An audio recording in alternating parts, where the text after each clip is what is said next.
Welcome, fans, to a special edition of the Great North Wrestling Podcast. My name is Jack Kilby, Executive Vice President of Great North Wrestling. And tonight we're pleased to have a man who many fans remember fondly from his work in Smoky Mountain, USWA, WWE, of course, and other locales, including Japan. A man who really made his mark in the Attitude Era, that being Bull Buchanan. Bull, how are you tonight, sir? I'm doing great. I'm doing great. How are you guys?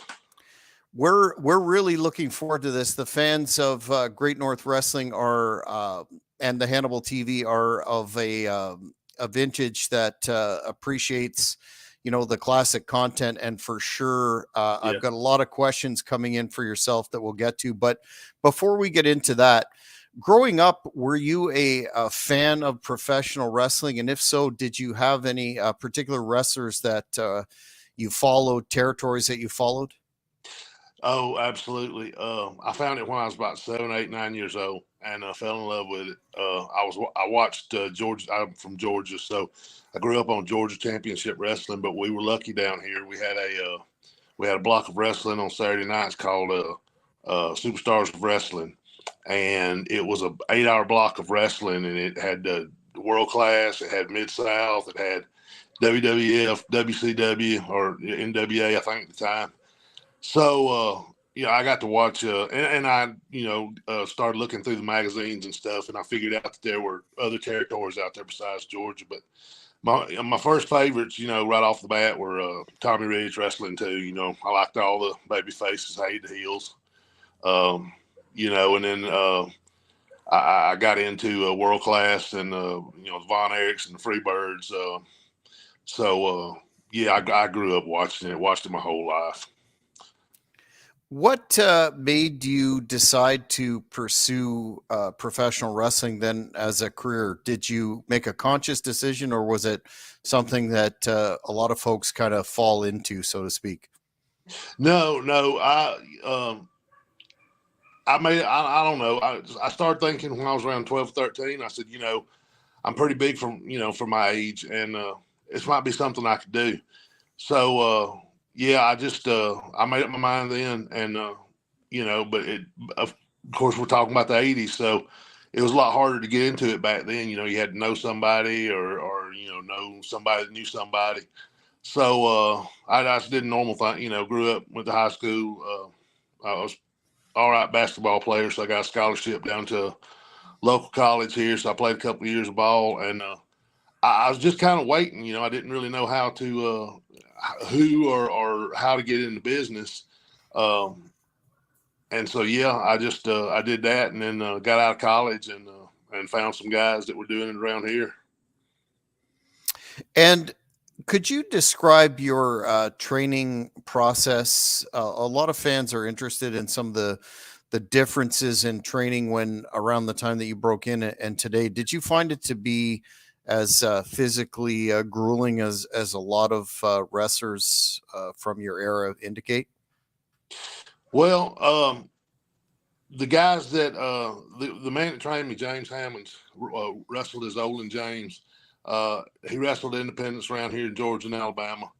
I don't think he really ever intended to go any further than just doing it around here, but he really knew what he was doing, and he had a good knowledge of the business. So he trained me, and I mean, everything he showed me, later on, when you get around other people, it used to amaze me that I'd get around other people, and some of the stuff that I knew that he trained me, would amaze people that I knew. He was a big fan of William Regal. He liked classic wrestling, grappling style wrestling. So that's how we trained a lot. It wasn't really a lot of calisthenics or anything like that. To be honest, a lot of times we trained out in his backyard. We'd set the ring up in the backyard. Me and a guy named a lot of the fans used to watch Memphis wrestling. Bulldog Reigns. He was in, I think it was when it was Power Pro Wrestling. He was there, and he was in Puerto Rico for a little while. But we trained together. So, we'd train out in the backyard. When it got cold, we'd put it up in a barn. We trained in there. But, I mean, me and Bulldog, we we went to the gym together. So, that was kind of up to us, how in shape we were. But we'd get out there for hours and just, work holes and work spots and just learn. And I read that you started off in a regional promotion, but then caught the attention of Jim Cornett and Smoky Mountain Wrestling. Can you fill us in on how that occurred and how you were specifically, recruited to be part of that militia stable? Yeah. So I did it, like everybody else does. I just networked my way and grew my area that I was wrestling in. And I got on with there was a local promotion here in Atlanta called North Georgia Wrestling. It had a TV slot. Their TV slot was actually a 3-hour slot. It had North Georgia Wrestling, it had USWA, and it had Smoky Mountain Wrestling. So I went there and got a pretty good push. I was the heavyweight champion for a while. And Jim Cornett would come down, Smoky Mountain Wrestling would come down to the Cobb County Civic Center and put a show on once a year, once every 6 months or something. And Jimmy already had an affiliation with WWE at that time. So one of the matches on there would be a WWF match. But at the lower end of the card, since we promoted the show on our end, because it was, down here in Atlanta, did a lot of the footwork for Jimmy. He gave North Georgia Wrestling a match. New Jack Mustafa were down here in North Georgia. I met them and we were friends, and that's how they got their shot at Smoky Mountain. Jim Cornett saw them on that show. Well, it came around time for my time to be on the show, and a guy named Lee Thomas that I'd been working with a lot and I learned a lot from. We went out there and just, we did everything we possibly could. And New Jack and, I'd met Ricky Morton and Robert Gibson at the time. They were there. And some other guys, they said, hey, you might want to take a look at this guy. So he came out and took a look and saw me, saw my size and everything. And I talked to him afterwards, and he said, well, I don't really have a spot right now, but, I'll give you a call when I do. And it was a couple of months, I think 3-4 months later, I got a call, and, he brought me in as part of his militia, his bodyguard. What was the atmosphere like, and especially Jim Cornett during that final period of Smoky Mountain? How did you find Mr. Cornett to deal with when you were coming in there? Oh, it was great. I learned a lot, just from being around him as much as I was, being a part of his little group there.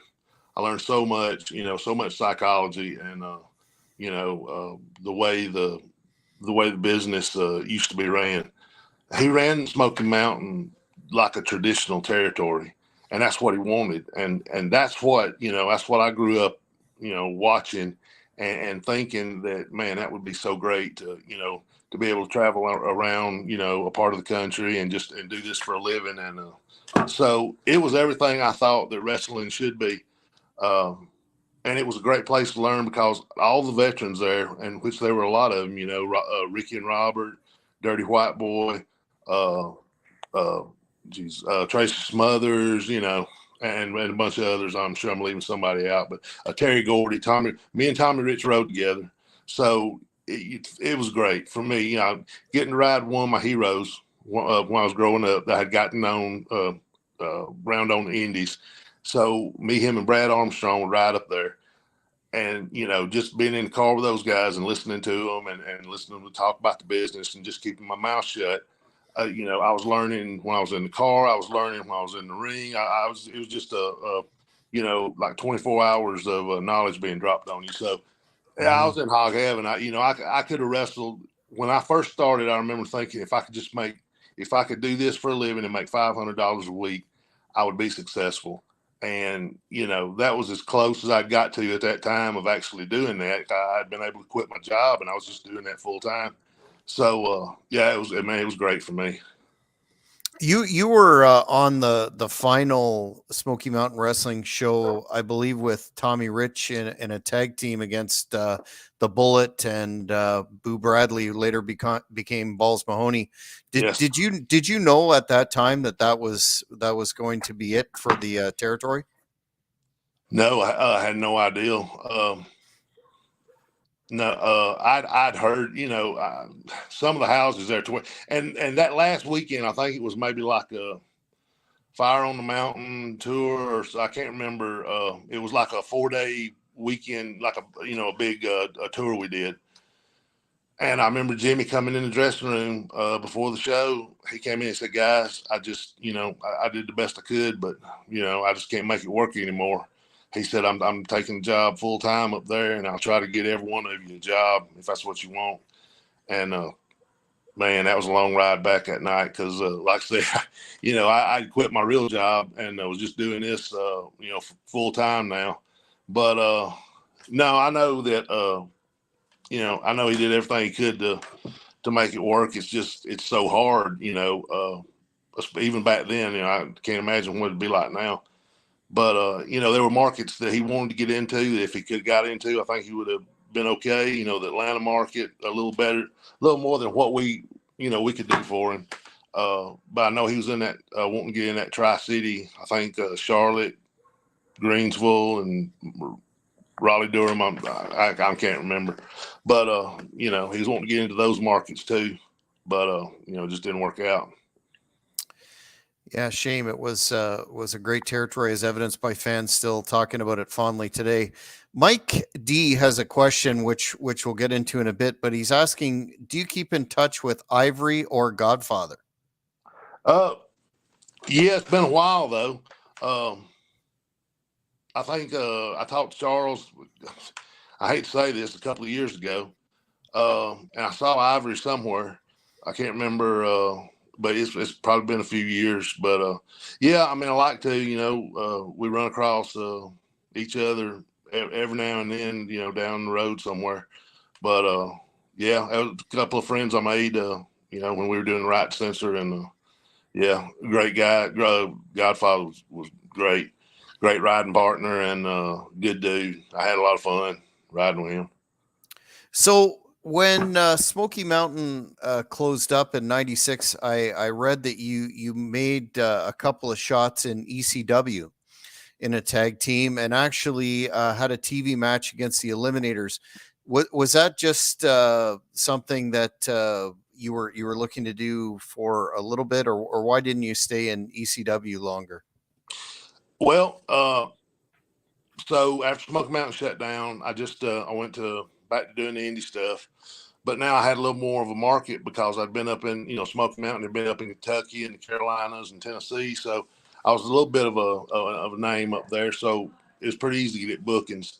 So I was doing that, and a friend of ours, Ted Allen, one of the original Nightmares with Danny Davis. He trained Arn Anderson. He trained Big Bossman.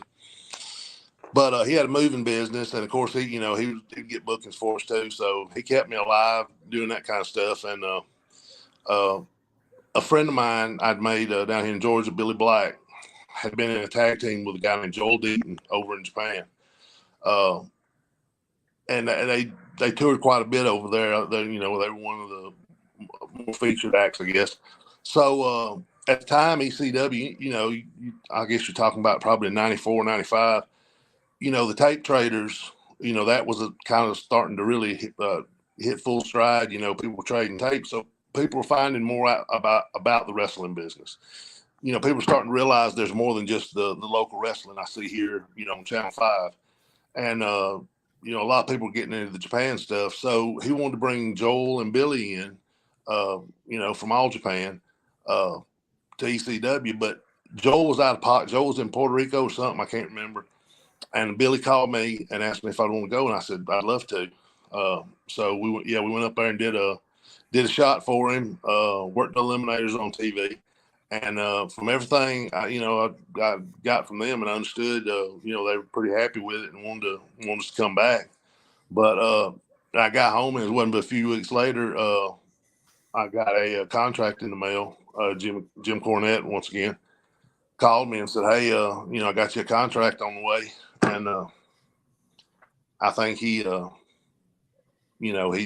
just continued to bring me up and bring me up and bring me up. That's kind of what you have to do up there. And I guess after they heard my name enough, and I think he told them that I just went to ECW too. So I don't know if maybe that gave me a little more credibility or what. But yeah, I signed with WWE. Got another fan question from Indiana Jake, and he's asking, do you have any Kenny Bolin stories? A man who's been on this podcast a couple of times and always an entertaining individual. Do I have some Kenny Bolin stories? Oh God, yeah. I think anybody that knows Kenny Bolin's got Kenny Bolin stories. Anybody that knows Kenny Bolin knows that he's got a coupon for every place in Louisville, Kentucky, to the movie theater, to the Arby's, to whatever. He's got a coupon. He keeps them all. He used to keep them all in the trunk of his car. So, anytime he need a favor or something, somebody around town, he'd open the trunk of his car and go in there and grab some movie tickets or something like that. But it was great for us because, he was just hardly ever paid for a meal. And anytime you want to go to the movies or pretty much do anything around there, he had a coupon for it. But yeah, Kenny Bolin was great. That was another great time. Yeah, I've never had a bad experience working for Jim Cornette. Worked for him in Smoky Mountain, worked for him in OVW a couple of times, and it was just always a pleasure because you knew that stuff was going to make sense. You knew that if he told you something, it meant something. And you knew he knew what he was talking about. And he was great to hang around. He could rattle off the history of pro wrestling. I learned, I don't know how much from him, about just the history of pro wrestling, how things have worked and how they used to work, things like that. But yeah, Bolin is man, he was fun. He was a lot of fun. Yeah, and great interview as well. You touched upon the fact that Cornette contacted you and you were brought into USWA as part of the Truth Commission. What were your thoughts when you were presented with that rather unusual gimmick at the time? Well, I when I signed with them, they originally sent me down there, and I went down as the Punisher. Jerry Lawler called me up, which I turned into Mark right there on the phone. I got a call from Jerry Lawler, and he called me up and said, "Hey, they want you to be down here on this date. Have you got any idea what you want to do?" And the only thing I could think of was, what I'd been doing for Cornette in Smoky Mountain was the Punisher. So I just, the Punisher, and he let me come down, and I got out of the black pants and got into some trunks and stuff. I was down there for about 6 months, and just working, working the territory down there, which was, sometimes 6 days a week, sometimes 2 to 3 matches on Saturday. But I was at home for a little while, a month or two, I think, and I got a call from Stanford, New York, and they wanted me to come up for a costume fitting. So they flew me up, and I went in and I tried on a T-shirt, and but they didn't really say what it was for.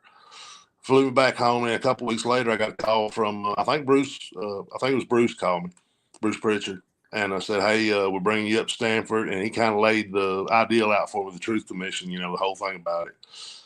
So they flew us up to Stanford, and we all met. It was myself. God rest his soul. He just passed away a couple of days ago.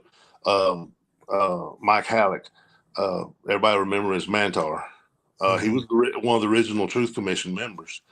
Robert Mayette, who was Kurgan, and Robin Smith, who was the original commandant.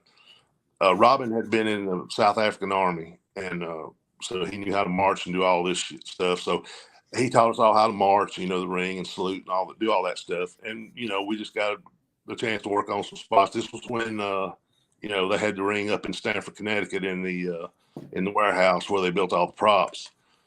So we stayed up there for a couple of weeks, and then they sent us down to Memphis as Truth Commission, just to same as going to NXT is today. Just to learn, get your gimmick together and get everything the way you should be before you go up to the main roster. And I think we wound up staying down there, God, maybe 6 months, 8 months, something like that, before they brought us up. I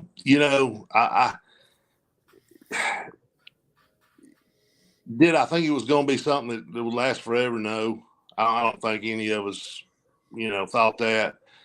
But I could see us, if it timed out right, I could see us coming in, and being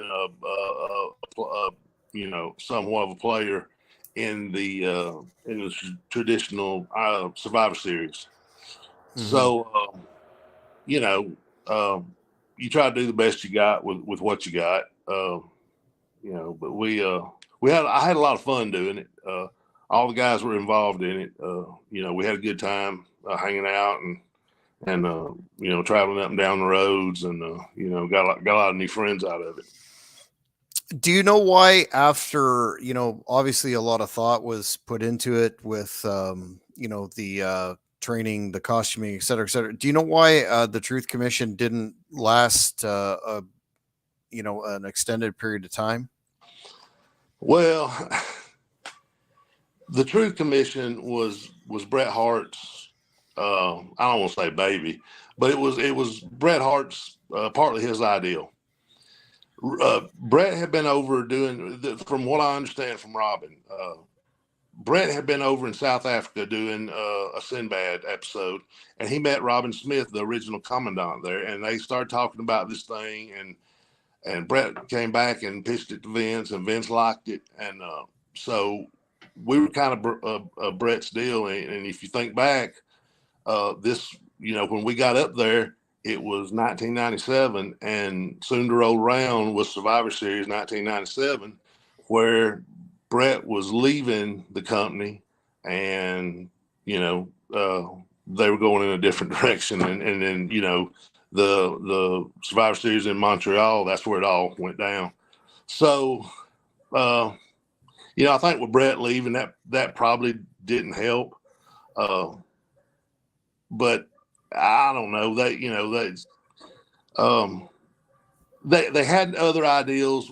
Once after Robin left, Don Callis came in, and Don was a tremendous. Great on the mic, but was just as good of a worker that never really got to show that, at least in WWE. And it was a shame because, I remember sitting outside the dressing room one night. He was doing a singles match, I think, with Scotty Too Hotty at the time, maybe even before he was at Scotty Goldman, I guess, at the time.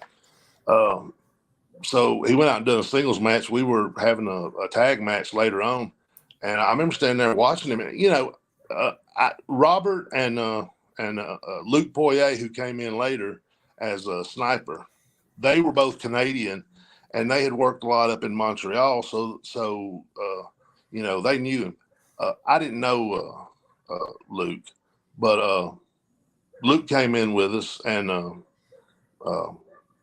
we just rocked right on along. Kenny Bolin says, "Hi, Bull. Want to go to the movies?" Absolutely, I do, Kenny. Oh God, man. Yes, I do. There you go. So after the Truth Commission was disbanded, you went down to OVW, captured the tag title there, and then you were brought up in 2000, where you returned to be a protege of the Big Bossman. What was it like being associated with Bossman at that point in time, with all his experience and status? Oh, it was great. It couldn't have been any better. So we went off the road as Truth Commission, and Jimmy called me and said, "Hey, look, come down here to Louisville. I just moved back down here. I'm doing a thing with Danny Davis." And so he actually came up with the Bull Buchanan character. And but the original Bull Buchanan with Kenny Bolin as my manager was a not an escape convict, but I was out on work release from Eddyville, Kentucky, the state penitentiary down there. Kenny had come and got me out on work release. And so the original Bull Buchanan was totally opposite of what they brought up there. But even back then, you know, I talked to Jimmy and because I knew that he knew Ray and Ray had been his bodyguard and everything. I said, God, this would be great if I could go up and maybe be like a trustee or something, you know, that Big Boss Man has brought to help him. And I was at home on a Monday and I got a call from Jimmy and said, hey, you got to be up. We did St. Teresa's Gym on Tuesday nights, and then our TV at OVW was taped on Wednesday nights. So I said, yeah, I'm driving up tomorrow. And he said, no. He said, you got to be at SmackDown Tuesday night. It was Monday. So he said, you got to be at SmackDown Tuesday night, and you got to find an outfit just like Bossman's. So that kind of threw me for a 180. So I was out at the Army Navy shop trying to find pants and everything at 7 o'clock at night. And they flew me in. And I'd never met Ray. I always wanted to because he was the guy I looked up to in the business even before then, you know. And he was a guy that was from around the same part of, you know, we only live about 30 miles from each other. So we kind of grew up, you know, our stories were similar. And I'd always wanted to meet him. And, you know, here I am tagging with him. So it was great, man. He was a great teacher. He was a wealth of knowledge, and he was you'll never hear a bad thing about Ray Traylor. You'll never hear a bad story or anything. You know, he was so well loved. He was just a great guy, and a heck of a worker. You know, I've never really thought about a list of big men, you know, but he'd be somewhere right up there at the top. Yeah, absolutely. Kenny is just chiming in one more time to ask, or are we going to Ryan's Steakhouse, Golden Corral, or Steak and Shake? Golden Corral, because you never see those anymore. I haven't seen one down here in years. We'd have to go to Golden Corral, Kenny. That's the one with the big buffet, correct? Yes. Yeah. I remember that from my travels down there. So after you split with Bossman, here's what a lot of the fans have been asking. And remember, you became a part of the Right to Censor, led by Mr. Stevie Richards. Can you explain how this concept was pitched to you and confirm whether or not it was Vince McMahon's reaction to pressure from various groups in terms of the programming during the Attitude Era? Yeah, absolutely. This was Vince hard left, hard right hand jab to the PTC Council. Mm-hmm. I don't know who actually came up with the ideal, but Ray had went off. I had to go. He had to take some time off. He had to have his knee scoped, and he had some other, some back issues at the time. So he was taking some time off. They gave me a little singles run there with I think King of the Ring, and me and Jericho did some stuff. I did some stuff with the Undertaker, stole his motorcycle. So I got a little bit of a singles run there, and I got to Albany, New York, and me and Stevie Richards had got to be friends earlier. I enjoyed watching him in ECW, and I met him there, but it was kind of more of a, just the handshake. Hey, hi, nice to meet you. But we hung out a little bit at the WrestleMania earlier that year and got to know each other. So when I got to Albany, New York, he came to me and said, hey, man, did you hear they put you with me? And I had seen him, come out on TV. He'd come out to the top of the rampway, and he was wearing shirt and tie, and he would come out and, kind of leave a cryptic kind of message. But I didn't really know what he was doing. And so he laid it all out to me, the right censor, what we were going to do. And my first reaction to it was like, holy man, it's going to get a lot of heat. I mean, people are, they're going to get hot about this, especially, if it was something they were going to, the office, kind of sunk their teeth into, or if it was just something that, kind of passing by, oh, well, here's, something for these guys to do. And I think they did. I mean, we did a lot of, we did angles with China, with Eddie, did a couple of things with Rocky, I think did something with Austin, when we did, with all the top guys, we got to work with them. And, but but yeah, I mean, that thing had so much heat. Unless you were there in the arenas, you can watch it on TV and you can hear the reaction, but it just doesn't do it justice. If you were there in the arenas, the cascade of boos when that annoying music hit was just, I mean, it was, we knew we'd kind of, we were hitting on something, but it was a good idea whoever came up with it. But yeah, that was absolutely, that was kind of a little jab at the parent teacher council. Yeah, I was gonna. You mentioned it just a second ago about that theme music. Holy cow, that's got to be. I wouldn't even call it music, but whatever that alarm was, that was enough to make a sinner go to church right off the bat. Oh yeah, that was horrible, and the people, there was immediate reaction. So yeah, the people bought it. But then there failed. You would see people out there in the audience with a shirt and ties on, with their hands up in there. There'd always be a group of them. Always worried about them. They're going to get their ass whooped. But there was always a couple of them there. Yeah, definitely. I know in recent years, there's been a lot of talk about the Right to Censor being inducted to the Hall of Fame as a group, and a lot of fan support for that. Do you ever see that happening? I don't know. It was a lot of fun, and I think it's become bigger over the years. I think it's become more like a cult classic kind of thing, and then especially since it almost in a warped kind of sense, it seems like we won in the end. Everything managed to get taken away. Yeah, I don't know, but it'd be a great honor. But I don't know if that would ever happen. Yeah, I know. I talked to Stevie a few years ago, and I know Stevie did say something about maybe having us, come back to Royal Rumble or something like that. Anytime they, want to do something like that, of course, you'd love to do it. Yeah, Stevie also talked about Right to Censor being predictive programming for cancel culture, and boy, isn't that an accurate statement? Yeah, sure is.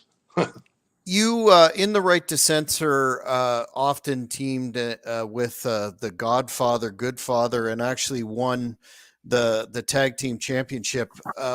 What are your highlights in terms of that particular team and run? So I think it's pretty widely known that Godfather didn't really like gimmick, and who would expect him to? I mean, he went from being one of the most popular guys on the roster and selling a whole bunch of merchandise to being a jerk like the rest of us. I'd been a jerk the whole time I'd been up there, so it was nothing new for me. It was just another day at the park. But I knew he didn't like it. But man, Michael Hayes, because I was kind of car hopping. Since Ray had been off the road, I'd ride with Ron and John a good bit, and some other guys. But Michael Hayes came up to me, who's always a guy that because I knew him, from back working on the indies down here. He was always a guy I kind of went to if I, need some, advice or anything. But he came to me and said, "Hey, it's always been kind of my ideal that if you're teaming with somebody, when you ride together, you kind of get, know each other a little better."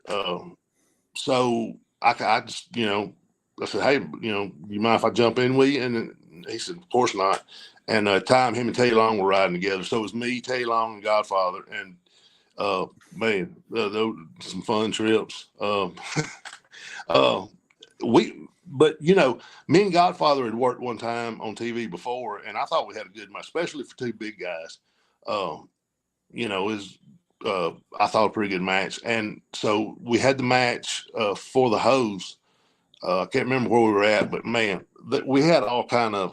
There was a lot of electricity in that match because.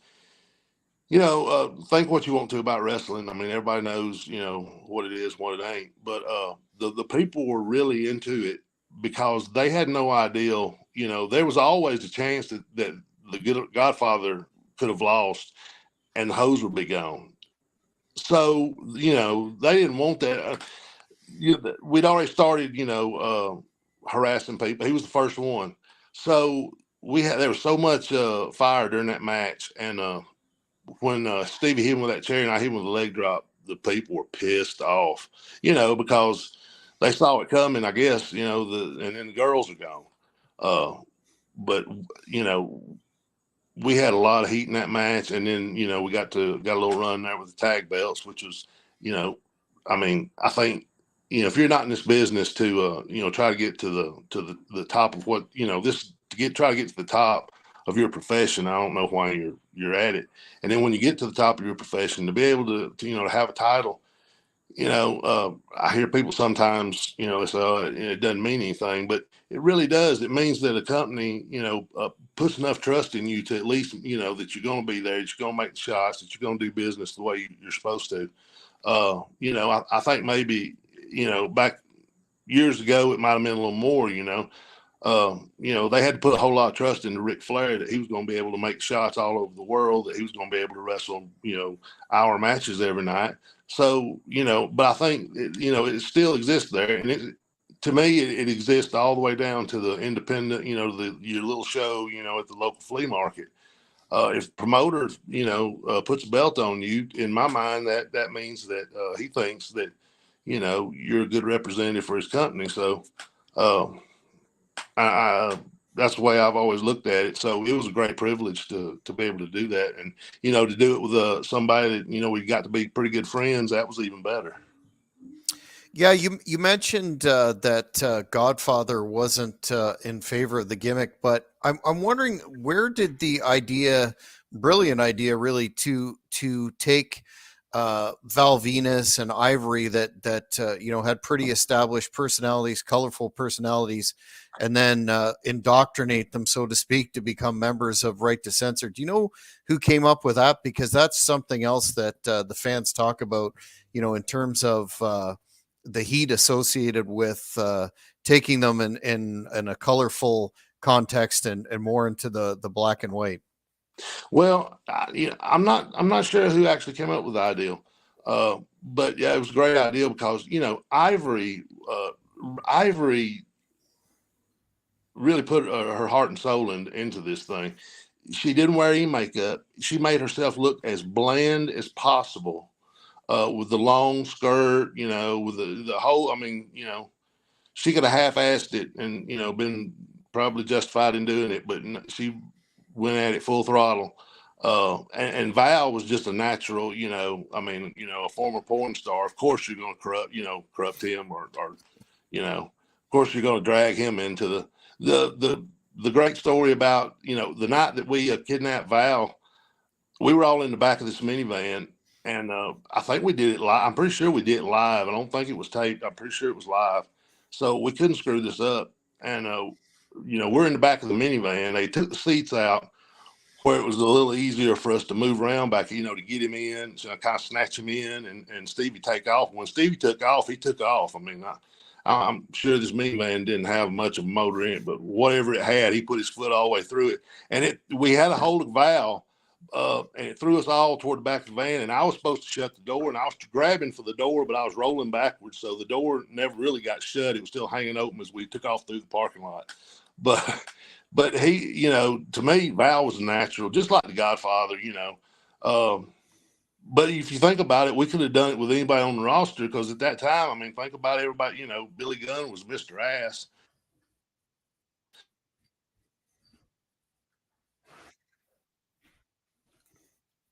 We're so over the top, and borderline sketchy that, we could do it with just about anybody on the roster. Yeah, highly entertaining stuff. You work some of the great tag teams of the era, including the Hardy Boys, APA when they were the Acolytes, and Edge and Christian. Do you have any standout memories of those classic encounters that a lot of fans, again, still talk about and miss, given the decline of tag team wrestling today? Yeah. Oh man, the tag team division was stacked that time. You had Dudley's, you had Albert and Test, Edge and Christian, the Hardy Boys. I knew the Hardys from the Carolinas, working down in the Carolinas. I'd met them years ago, so it was easy working with those guys. And I liked working with them. I like the way that our style. It was an easy story to tell. Big guys and guys that fly. So enjoy working them. The Dudleys were great. I never worried about getting hurt one time with the Dudleys. They all the stuff they did. Most of the time they took the brunt of it themselves to protect the other guy. And it was easy working with those guys. They were the ones. We actually did a thing with RTC where they came out with the shirts and ties on. And, it was a real quick turn. They turned on and put Stevie through a table. That would have been a tipping point, I think, with that crowd. When they saw the Dudley boys come out dressed like us, when I say they took a dump on it, they hated that. That would have been the one that would have drove people over the top, I think. But, we worked with those guys all the time. Too Cool. We worked with those. It was a lot of easy guys to work with. Everybody knew what they were doing at that point. Everybody had been up there. Everybody was in the tag teams, had been there for a minute, and everybody was kind of on the same page. So it was a great time.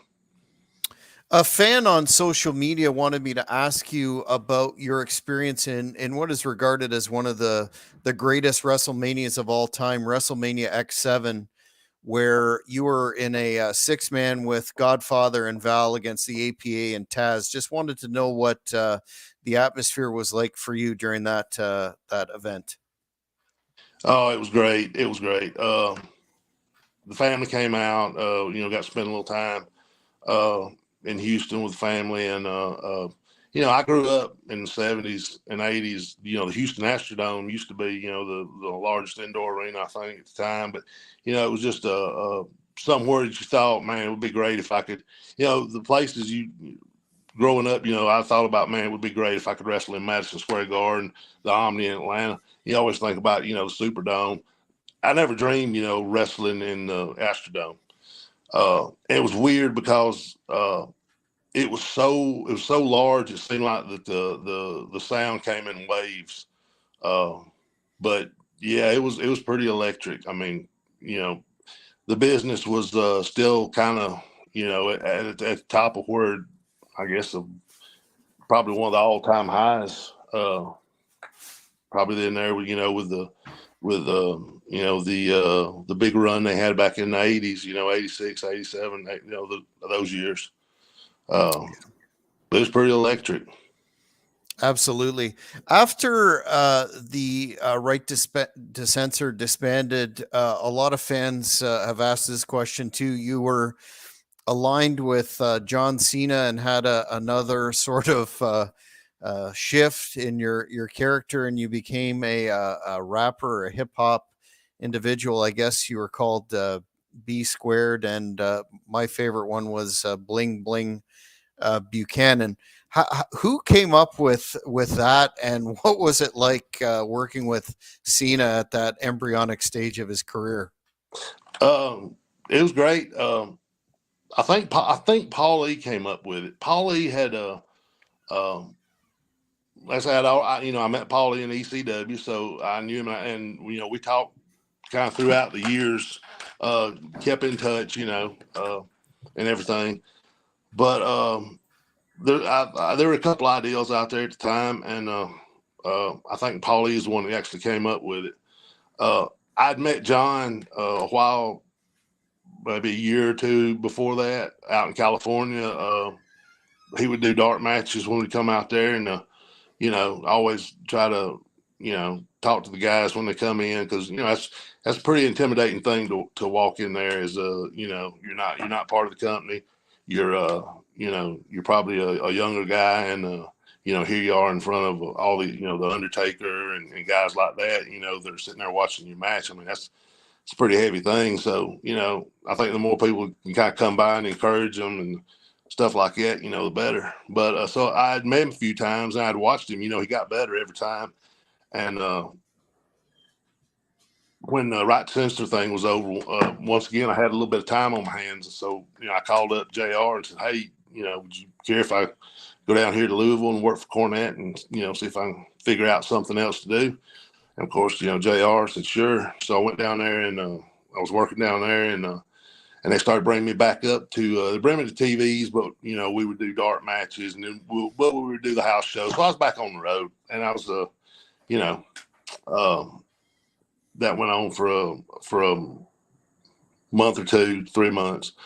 And then once again, somebody just came up to me backstage and said, hey man, you're gonna be with I think one of the producers said you're gonna be with John. And I knew that he'd started doing the rap thing. So, immediately I smiled because, I thought, well, this could be a lot of fun. And it was totally different from anything I'd ever really done in the business. I'd always been so serious, and I think Vince saw me that way as kind of a killer.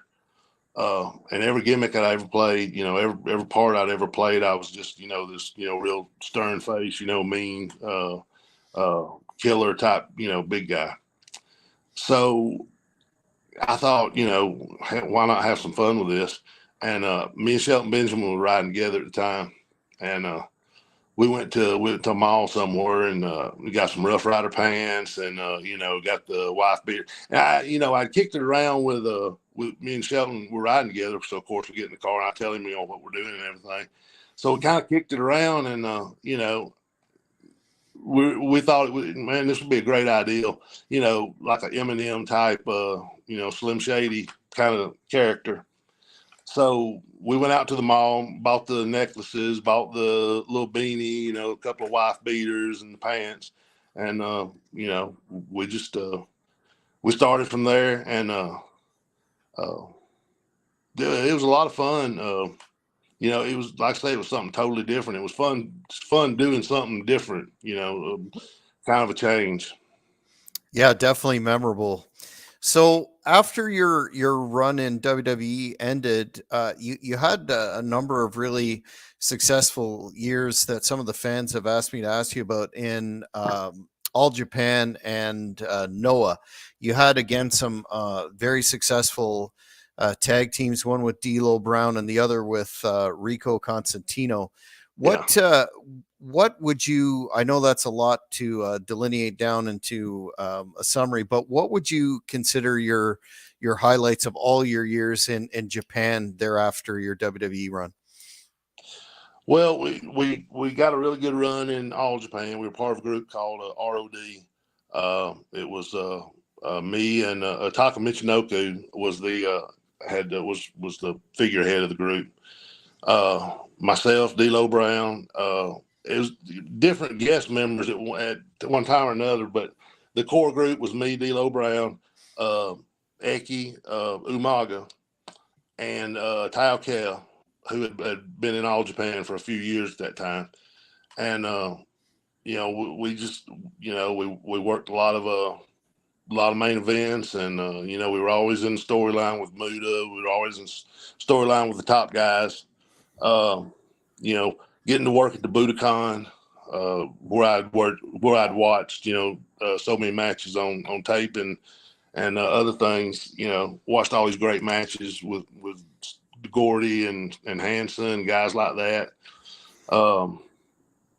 Me and D'Lo got a chance to hold the GHC tag belts over in Noah, which at that time, and I think, if you look back on it, as far as strictly wrestling, pro wrestling talent, I think they had probably the greatest roster in the world at that time because you had guys like Marufuji, Morishima, guys like that. And then you had all the ROH guys who they had a working relationship with ROH at the time. Claudio, Chris Hero, all those guys, would come over, the Briscoes, Bobby Fish, Eddie Edwards, all those guys were coming over on tours over there. So I think, with Noah at that time, I think probably they had one of the greatest wrestling rosters in the world. And we got a little run with the belts there, got to hold them, and we had a match with Marufuji and his partner. I can't remember his name right now. but yeah, it was a really good match. Probably one of the, if I had to have somebody, so one match to put out there and say, hey, this is it, take a look at it. It's what I did. That might be the one. A fan is asking Suleiman Sultan, and this might be difficult considering all the Hall of Famers really that you work with. But who would be your favorite partner that you worked with?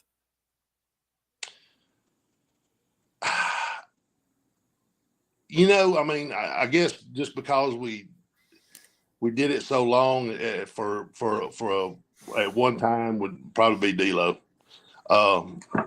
We got to know each other in Smoky Mountain, and then of course we worked together a bunch up in New York, and then when we went to Japan, we went together, and out of the group we were usually the tag team of the group, ROD at that time, and we always tagged together over there, and we had really good matches, and then we went to Noah together, so we just. Once we left New York, we pretty much stayed together, till we left Japan, I think maybe in 2010, 2011, maybe the last time. But yeah, we lived together. We went out and had a good time together. So probably D'Lo. And when I had my retirement match in 2014, I brought in D'Lo to be my partner for that night. So yeah.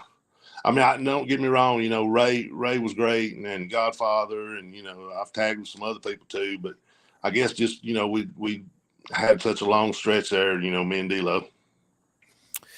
So I understand your son is a professional wrestler and in the system by the name of Brooks Jensen. How did he decide to pursue wrestling, and what was your initial impressions and advice to him? I knew he was going to do it. He was into it since he was a little kid. Now, into it. Really into it.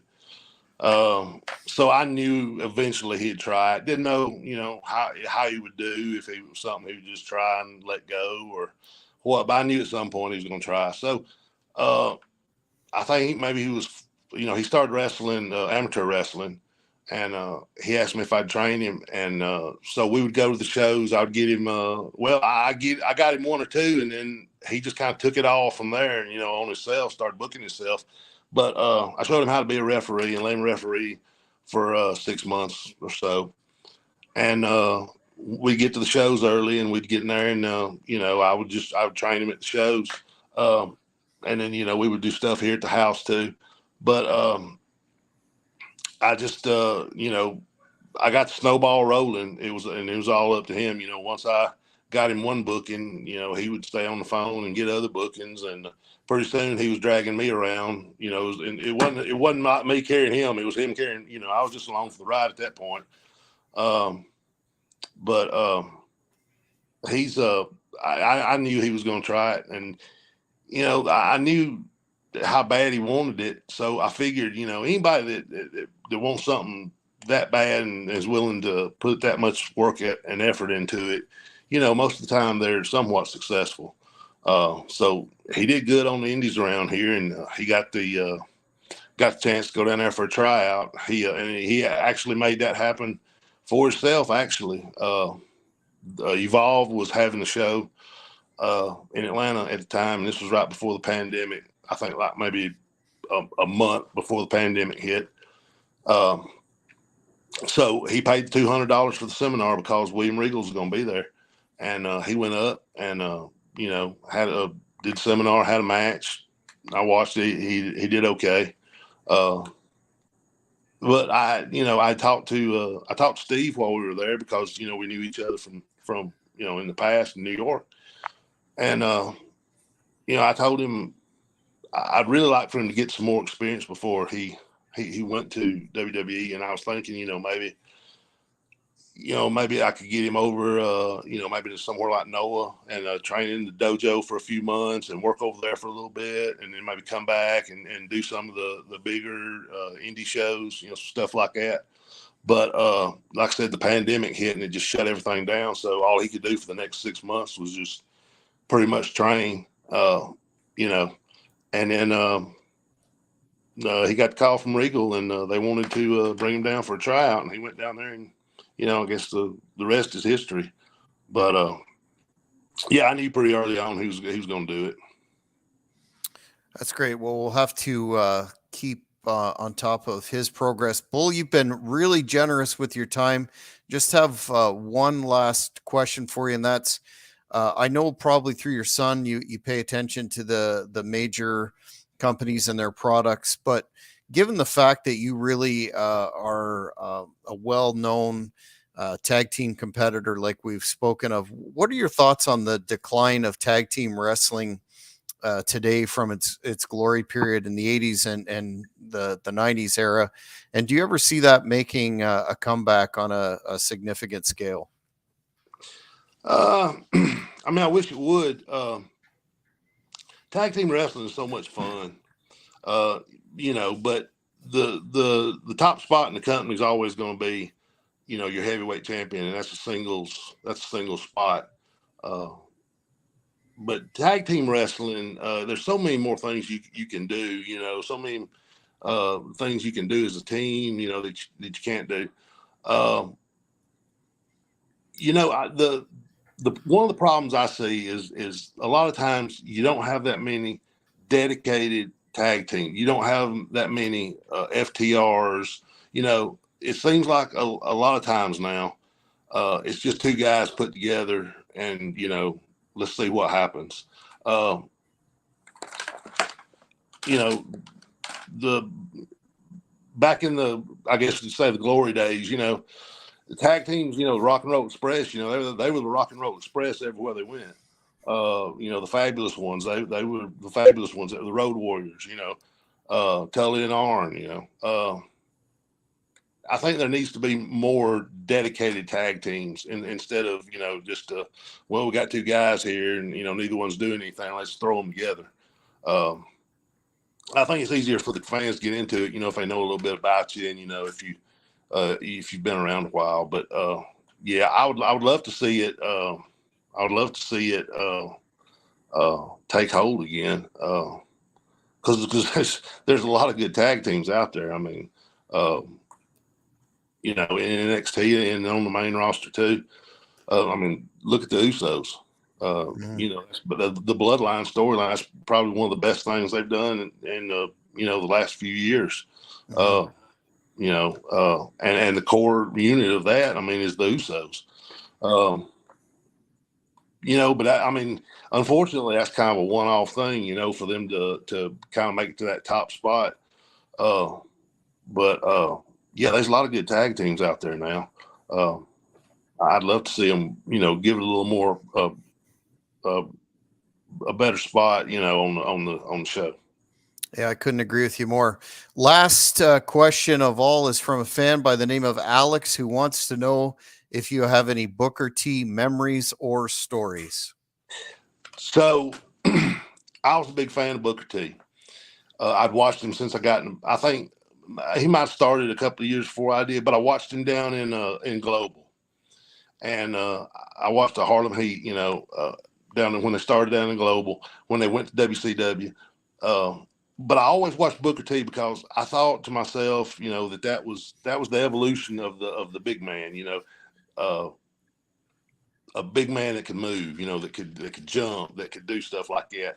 So I was a big Booker T fan, and got several things, you know, several things. But the scissor kick was one of the things that I guess kind of took from.